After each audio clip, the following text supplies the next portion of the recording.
So really embarrassing, I'm wearing the same thing in my photo. I have one outfit. Anyway, I'm efficient with the things that I own. So as Kelsey mentioned, I'm the PR and Communications Manager at Unbounce, and if you're not familiar with Unbounce, don't worry, I'm not going to be talking about landing pages at all today, really boring. But we are a landing page platform that allows marketers like you to build and test and publish landing pages without any technical expertise. And we're always hiring, so if you're in Vancouver, check out our job posting. We were also just named one of Canada's most admired corporate cultures, so that's kind of cool too. Before I was with Unbounce, I was with a company called Shoes.com. And before that, I was with Plenty of Fish, the online dating company. And throughout my career in PR, I've worked on a number of data-driven campaigns and have always leaned on proprietary data to power my PR and content. And I've had a lot of success doing that, and I think that you will too if you follow this strategy. So I hope that you're going to leave here today with a blueprint for how you can produce a piece of original research. You can take this back to your team to fuel your PR, to secure media coverage, and power your content to get those eyeballs, referral traffic, and improve your domain authority of your site. All right, so today we're gonna go over how do you actually choose the right kind of data, because it is quite an investment publishing a piece of original research. We wanna make sure that you're choosing the right data that your customers and prospects are actually interested in reading about. We want to make sure that you connect that data to trends. What's the story? It's not enough to just dump some data on someone's lap. What is the story? Then how do we actually go about creating proprietary data? Don't worry, I will get into what proprietary data is if you don't know. And then how do we visualize it? That's a big part of telling the story. And then of course, we're marketers, we want to promote the study. All right, so before we get into it, I actually conducted my own little study or survey because I've been in PR for a number of years, and over the years, it's gotten harder and harder to secure media coverage. So I actually went out to 30 reporters, and I asked them, how many pitches do you receive a day, and how many of those do you actually respond to, and how many lead to a story? Now, only 10 got back to me, so I didn't even have to continue the study because I realized it's really hard to get the attention of reporters. They don't respond to you. But the ones that did, so I had a sample size of 10 reporters, 6 say that on average, they reply to 6 pitches per day. Of those, they pass on 5. 1 a day they reply to that may lead to a story. So that is a 3.8% conversion rate on a media pitch. So the point is here, it's really hard to secure media coverage for your business. So why is this happening? Well, it's no surprise. I mean, publishing has taken a downturn over the last 15 years. There are media outlets around the world that have closed down. Of the ones that still do exist, they've had massive layoffs. So whereas there used to be maybe 10 journalists working for an outlet, now there's maybe 1 or 2. And so they're writing all of the stories, they're receiving all of the pitches, and they're overwhelmed. They don't have time to open up all of those beautiful pitches that you've written them. And meanwhile, the journalists that were laid off are now in PR and communications, and now you're competing with even more companies that want that glowing media coverage. So the question becomes, how can you make your stories stand out? And maybe a better question is, how can you provide value to journalists so that they want to write your stories and tell the story of your business and cover that original research study that you're going to publish? And the answer is proprietary data. And I am going to use proprietary data and original research sort of interchangeably throughout the talk. Proprietary data in its simplest form is original data. It doesn't exist anywhere else, and it's yours. All right, you own it. So why is it so powerful? One, it adds authority and credibility to any story. Right? There's a lot of opinions out there. Data adds that credibility. It also allows content creators, journalists, communicators to unearth interesting new trends, corroborate, enhance, challenge current information that already exists out there, And then from a digital perspective, best practice says if you're the primary source of that research, everyone has to link back to you. So you're driving that referral traffic, you're improving your SEO ranking, and you're improving the domain authority of your website. And I'm not the only one that thinks so. Andy Crestodina is a well-respected content marketer, and he says that original research is the most powerful format of content. And why are more people not doing it? I'm not sure. This is a quote from Salesforce: "Data beats opinions every single day." There's a lot of opinions out there. The internet is a very crowded space. How are we making our stories and our content stand out and gain that credibility? It's data. This is an original research study about original research, so that's a little meta for you. But this is out of BuzzSumo, and they asked marketers, what are some of the benefits that you see from publishing an original research study? Website traffic, PR mentions, backlinks, social shares, right? A number of benefits here. Okay, so now that we all agree that when we publish an original research study, we're going to win the internet for the day or the week or the month, now we need to make sure that we're choosing the right data, because we need to make sure that our customers and prospects are really interested in the research that we do publish. So going back to Andy Crestodina for a moment, because he's a lovely guy, he uses this philosophy of finding the missing stat, or stats, there might be more. He believes that in every industry there are assertions or opinions or assumptions that are said all the time, but they're never really backed up by any research. And why that's powerful is because if you are the primary piece of research, then, like I said earlier, everyone has to link back to you. If you publish a piece of research and there are 5 other pieces of research just like it, why are they going to link back to you? So if you can find the missing stat in your industry, you're going to set yourself in the right direction in terms of your original research study. So at Unbounce, we discovered what our missing stat is by listening to our customers. So as I mentioned, we're a landing page platform, and every day our customer service reps get the same question. What is a good conversion rate? So someone has a landing page, they're getting this conversion rate, they're like, okay, I think I'm doing well. I don't really know, I have nothing to compare myself to. I can't call up my competitors and ask them, they're not gonna tell me. So is this good? And every time we'd be like, well, it kind of depends, because it kind of does, right? It depends what your landing page looks like, it depends how much traffic you're driving to it, what your PPC budget is. But then we realized, wow, we're sitting on all of this conversion data we've been collecting over the last 8 years. Maybe we should do something about it. So we did. So we put this research study together. We looked at conversion data across 10 different industries. It was a 100-page report. It was way too big. Don't do anything like that. It took us several months. It was an investment. But we created this report, and so anytime a customer called us and said, hey, is this a good conversion rate? Now we had this benchmark report to send them to. And not only that, but we were able to build a lot of awareness for our brand. So we secured a number of media placements, referral traffic, and it turned into an evergreen piece of content. Still today, and this was 3 years ago, we're still seeing referral traffic coming into the study. Here's another example out of HubSpot. So they're an inbound marketing platform, and you might remember in 2018 there was a lot of conversation around consumer data privacy, and specifically GDPR. GDPR is a legal framework that set guidelines for how personal information can be collected and processed from any traffic that's coming to your website from Europe. And there was this looming deadline, I think it was like May 2018, so there was all of this conversation around whether businesses were ready for this GDPR deadline. Around the same time, like the whole Cambridge Analytics Facebook thing was going on. So HubSpot was really clever. They knew that there was this assumption that businesses weren't ready, but there was no research to actually, disprove or prove that that was true. So they found the missing stat, and the missing stat was that only 36% of business leaders had even heard of GDPR.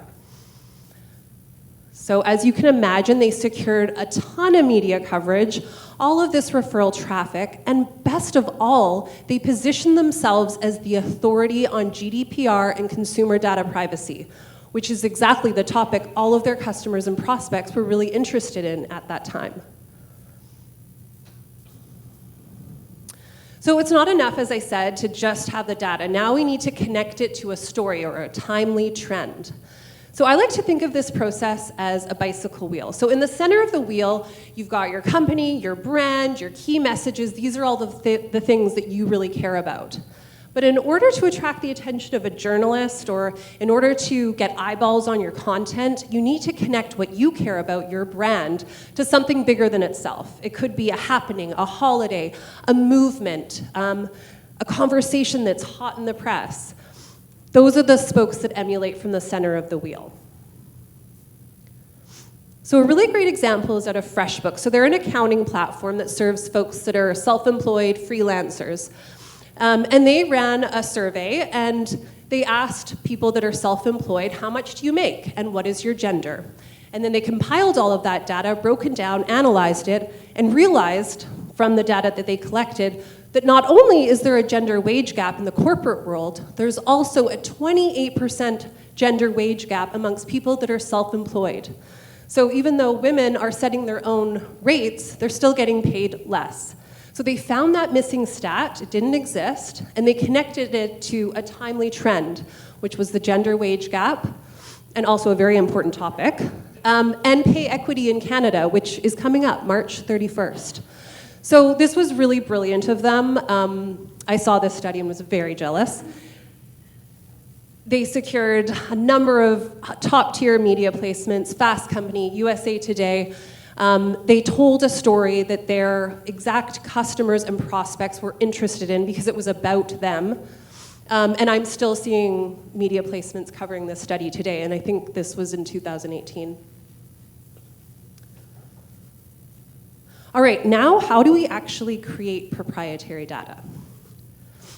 So there are many types of proprietary data, but I'm going to talk about two specifically today. Owned data and created data. So owned data is the data that you collect on your website. So when someone comes to your website, signs up, you ask them questions, they fill out a form. When I worked at Plenty of Fish, as you can imagine, someone signs up to an online dating site, and they tell you everything from how often they drink to do they have a pet, to how long their last relationship was. So there's a lot of really rich data that we had to work with. Now at Unbounce, people sign up and I know what their marketing budget is and how big their marketing team is. So it really depends on the nature of the business, what kind of owned data you'll have access to.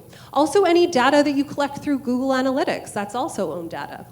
And then there's created data, and that's created mostly through online surveys, but there's lots of ways that you can create data.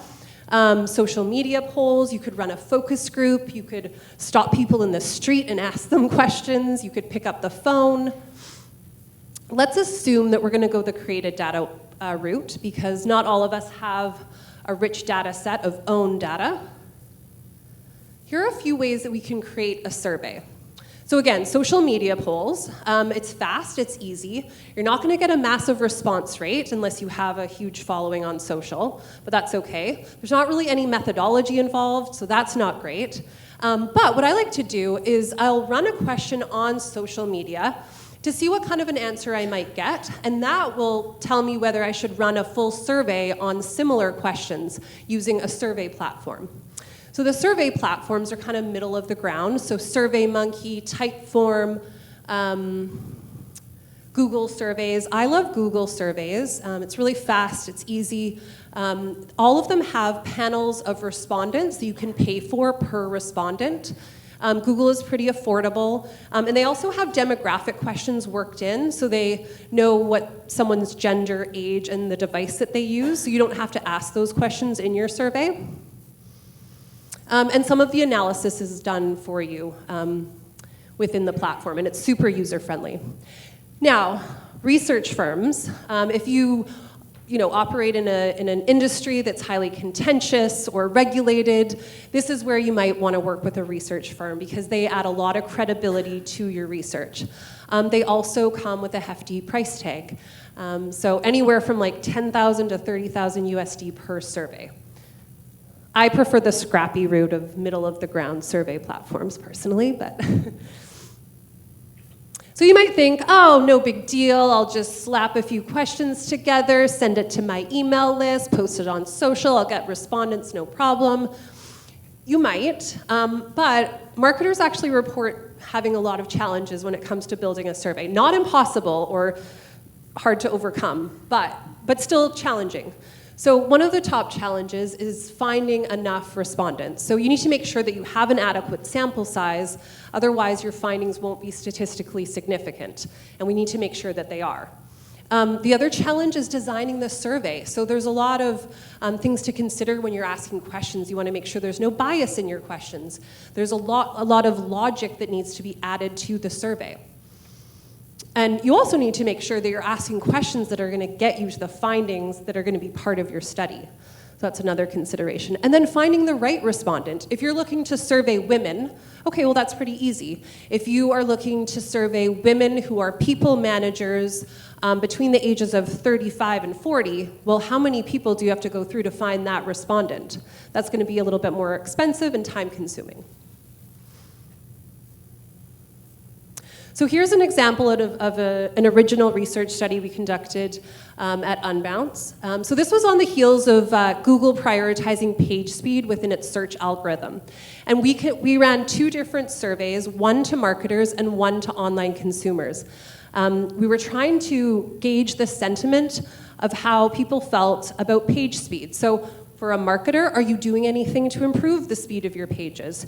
To a consumer, when you're on an e-commerce site trying to buy a product and that page doesn't load, how do you feel? What do you do after the page does load? Does it impact your purchasing decisions? So we ran these 2 surveys and compiled all of the findings into Unbounce's page speed report. And it was pretty successful. A few takeaways. We actually had some trouble finding enough respondents that were marketers. So what we did is we sent an email to our email list a couple of times, didn't get as many respondents, and then we added an incentive. So we offered anyone that filled out the survey a chance at winning a $100 gift card to Amazon. And that was really what made the difference, and it allowed us to get to the number of respondents we were looking for. The other piece of advice is including the right kinds of experts in your study. So you've got your data, but experts or influencers are the people that can provide perspective on what those findings mean and what readers should take away from those findings in that research.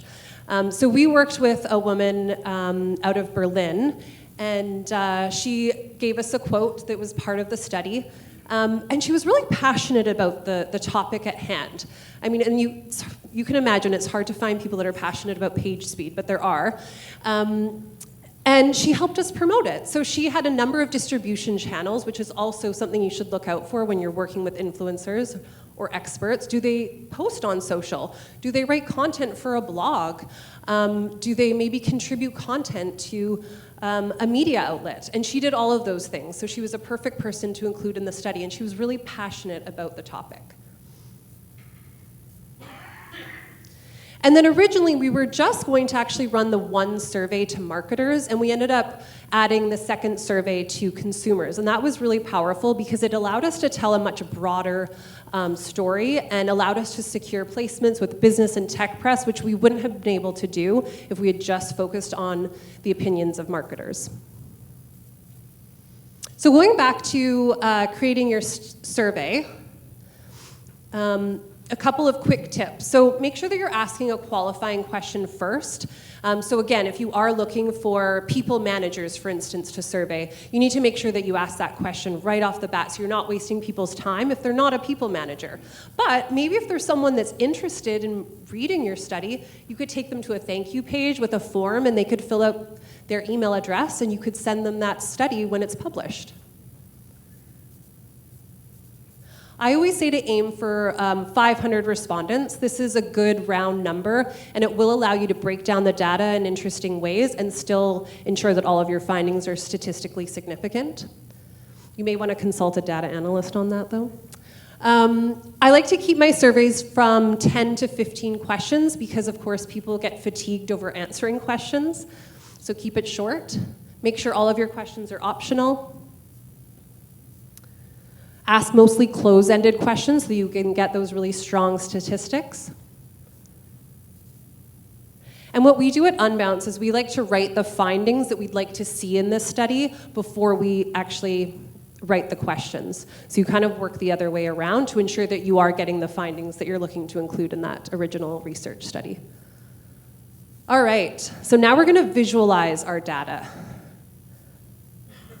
Okay, so I'm going to throw my company under the bus a little bit. Does anyone know what this means? Don't even guess, because, I mean, there's nothing here, really. But this was actually a graph that we included in one of our studies, if you can believe it. Like, we're supposed to be professionals, but yeah, anyway. So this was in our conversion benchmark report. And yeah, so what it is it's the conversion rate by the amount of joy in a piece of copy. But of course, it's not very joyful as it is. So this is what we updated it to. Still very confusing, but better. But what we did is we added all of the industry's conversion rates by the amount of joy in a piece of copy onto one graph so that we could show the comparisons between the industries. We also added our logo there, because a lot of times people will see a graph and they'll just take a screenshot. If they do that, at least you've got some visual branding that you're going to get credit for when they publish a story about your study. And then we added a title. So this is an even better example out of HubSpot. This is one of their graphs.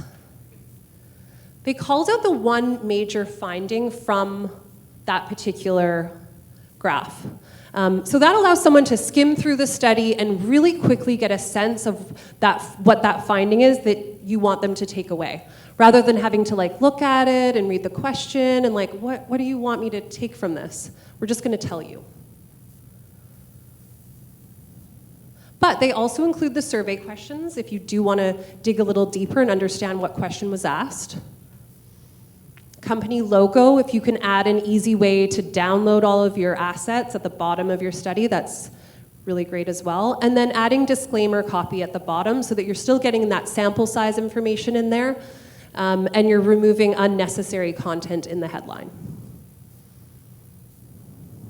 Okay, our favorite part, promoting the study. That is me every day, just pitching away. Okay, so pitch your study to journalists and bloggers, yes. We all want glowing media coverage, and as I said, it's hard to secure these days, but with proprietary data, we can make it a little bit easier. Okay, I apologize in advance, you're not gonna be able to read this. This is a media pitch.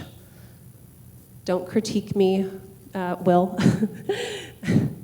But this is a pitch that I sent to a journalist for a research study that we published a couple of years ago. And I'm just going to give you the high-level takeaways. So first of all, journalists are interested in the most counterintuitive or surprising findings.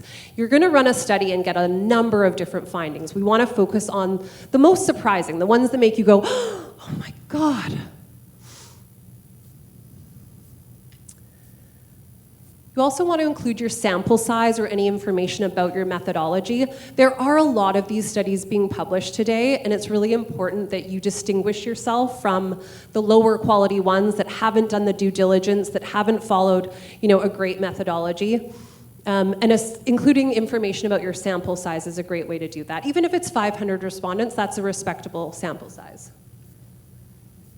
Then you want to package up all of your findings from the study and in a 2-pager document and pitch it to journalists 2 to 3 weeks before you publish. So in that 2-pager, you're going to include graphs, you're going to include information about your methodology, anyone on your team that worked on the research, all of the findings. And then what I like to do is ask at the end of the pitch, hey, would you like to see this 2-pager? I don't give it to them up front. I want to try to get into a conversation with the reporter, and it's really non-committal to have them say yes to seeing this 2-pager report. And at least then I'm able to build a little bit of rapport with the journalist, and maybe they don't cover this study, but maybe it's the next one. So here's a study we conducted at Plenty of Fish. This was looking at our own data. We looked at the number of messages people were receiving online. And we broke that information down, that data down by gender and income and how often you drink every week and the color of your hair, and a whole bunch of other predictors as to whether you would receive a message. This was actually the ideal man of 2014, if you're interested. He has brown hair. He makes over $100,000. What else? Oh, he's looking for a relationship. Oh, he's Christian. Athletic. Anyone meet this profile? Anyways, it was a really successful study. As you can imagine. A couple of takeaways. We worked really closely with our research team. Now, I understand not everyone has a research team, and that's totally fine. You don't need to work. But if you have like a PhD on your team that can help with some of the analysis, you'd be surprised at all of these secret skills people have. But we made that data scientist that we worked with part of the story. So he actually got on all of the calls with journalists, and he added a lot of credibility to the study overall. And he was able to provide perspective on what the findings meant. Infographics are really great. So that image that I showed you of the ideal man, so all of the findings were on like 20 different graphs, but then we created this infographic that allowed us to see all of the findings in one visual. So there's lots of free tools. Vengage is one Canadian company where you insert your data and it spits out an infographic for you. So I highly recommend taking advantage of some of those tools to be able to visualize your data in a really easy and compelling way. And then whenever possible, try to find a way to segment your data or find a local angle. So a little story, I'm just gonna go back here. So this couple here, I pitched the New York Post this story, and the writer got back to me and he was like, oh, I can't cover it, there's no New York angle. And city is actually not a predictor, where someone lives is not a predictor as to whether they will receive a message on an online dating site, so that's why it wasn't included in our data. But I thought, how can we find a local angle here? So we ended up going into our user database and we found 2 people living in New York City that met the criteria of this ideal man and woman perfectly. And somehow I convinced them to go to the New York Post and have their photo taken, and they were the story on that Sunday of the New York Post, and it was amazing. I couldn't believe that it happened. And we talked about doing a follow-up if maybe they fell in love or something, but that didn't happen, unfortunately. Okay, just gonna go through these. Leveraging the power of influencer marketing. I'm not going to go into it too much about this, but as I said before, it's really important that you include those experts and influential people in your research study because they're going to help you promote the study afterwards as well. And here's a great visual as to why influencer marketing is so important. If you write a piece of content and you share it on your social channels, you're going to have all of your followers see that piece of content. If you include influencers and it's a collaborative process, they're going to then share it with all of their followers, and then you create this network effect of, all of these eyeballs that are seeing your original research study. And you're also building relationships. Oh. Don't read that. All right, so I wish I had more time to talk about some of the promotional tactics, but I wanted to leave you with this visual. So here's your original research study. So you're gonna publish a blog post on your blog, and that's gonna drive some more traffic. It's maybe gonna be a summary of the most interesting findings of your study. You're gonna maybe create a landing page. Maybe your goal is to collect leads. So you're gonna drive traffic to that landing page. You're gonna ask anyone that wants to see the study for their email address, and then we'll email you the study once you give us your email. Then, of course, media placements. We're going to generate a ton of those. So the red are external channels and the purple are owned.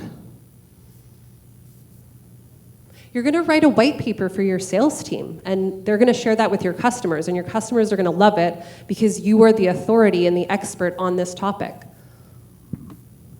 You're going to have your executives or anyone from your team share the findings on their social media accounts. You're going to have your influencers sharing that content. You're going to send an email to your customers. you're going to host a webinar with all of the experts from the original research study, and you're going to invite more experts. And you're all going to have this really fascinating conversation in a webinar about what the findings mean for your industry. You're going to create an infographic, and you're going to pitch that to a journalist, and they're going to publish it on their media outlet. And then you're going to take that research study and you're going to chop it up into a whole bunch of different pieces. And over the next 6 months, you're going to publish other pieces of content that all link back to that original research study. And then you're going to write another piece of content, and you're going to pitch that to Forbes, and they're obviously going to publish it. So I hope this gives you a visual of all of the ways that you can repurpose this original research study. And I hope that you're inspired and you leave here today with a blueprint for how you can create an original research study to power your PR and your content. And that is it. If you have any questions, I'm available to answer, or we can chat later. I'm always free to help out. Yeah, thank you.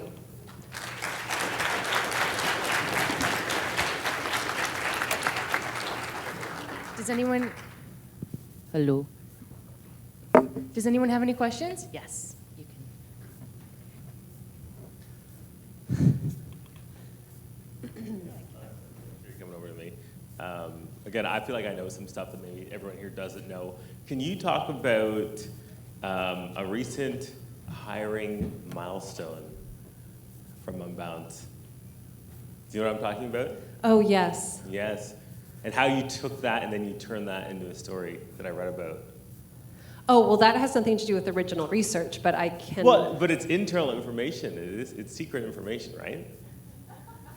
I think what you're talking about, so we recently reached gender parity, so we have an equal number of men and women working at Unbounce, which is really rare for a tech company to have an equal number of men and women. But I was going to say, why did you guys go public with that? Why was that important? Oh, because we were launching...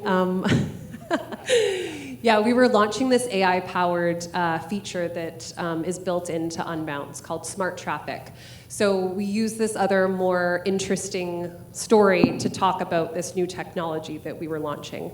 So I guess you figured out my strategy. Smart guy. Yeah, anyway, nothing to do with original research. But yeah, you have to leverage the stories that you have access to, and we did that, yeah. Thank you for the presentation. I really like the idea about the proprietary information. It's a hard word to pronounce, proprietary, but you call it whatever you want. Yeah. So what kind of suggestions would you have for a smaller agency with a limited team to be able to get the kind of data that they could share that like a company like HubSpot or something might actually be able to use that would get people to start sharing it? Like if we were to do infographics and get the data and the stats, how would you suggest like a 2-person team go about doing that? Yeah, I mean, it is a time investment, so keep that in mind. For an agency, I would say a SurveyMonkey type tool. Do you have an email list? Yes, we do. Okay, that's great. So are most of your customers marketers? Marketers and other small businesses. Okay, well, what about like the state of like digital agencies in 2020? I don't know, like right off the top of my head, like that's where I'm going. And then you position yourself as the expert on what the state of your industry is. But that would be an easy way to, you'd write up a few questions, you'd put them in this survey platform, and then you would send them out to your email list. And you're gauging like the sentiment of the people that you're surveying on the state of digital agencies in 2020. And then you write up a piece of content with all of the findings. You create your little 2-pager, you send it out. I mean, maybe for a digital agency, you're not as concerned with media coverage, but maybe you create a piece of content that you can send to your customers and any prospects. I mean, you can use that content in a whole variety of different ways. But I would say, yeah, quick and dirty survey and use your email list and any followers that you have on social to get to that response, that sample size of 500 respondents. Awesome, thank you. What can you do in terms of incentives for people to actually take the survey? I'm thinking from my industry, if I wanted to collect information from my clients, yeah, Is there an ethical question about, like offering a prize or coupons or who knows what? Well, for yeah, I mean, for the chance of winning a $100 gift card to Amazon, and we did see our response rate go up after we added that incentive. Some people would argue that, well, then you're going to get a certain kind of respondent, and that is going to play with the results of your survey. But yeah, I don't know. I would say a gift card is a nice one, and what I would probably do is send a couple of emails out to your list first, and then if you're not getting the response rate, then add the incentive for the people that still haven't filled it out. But I don't think that there's anything wrong with adding an incentive. And then you don't have to do $100, you could do $50. I think anything, people are more willing to fill something out if they're gonna have the chance at winning something. So we started doing our own research to do exactly this. Nice. And we did offer an incentive.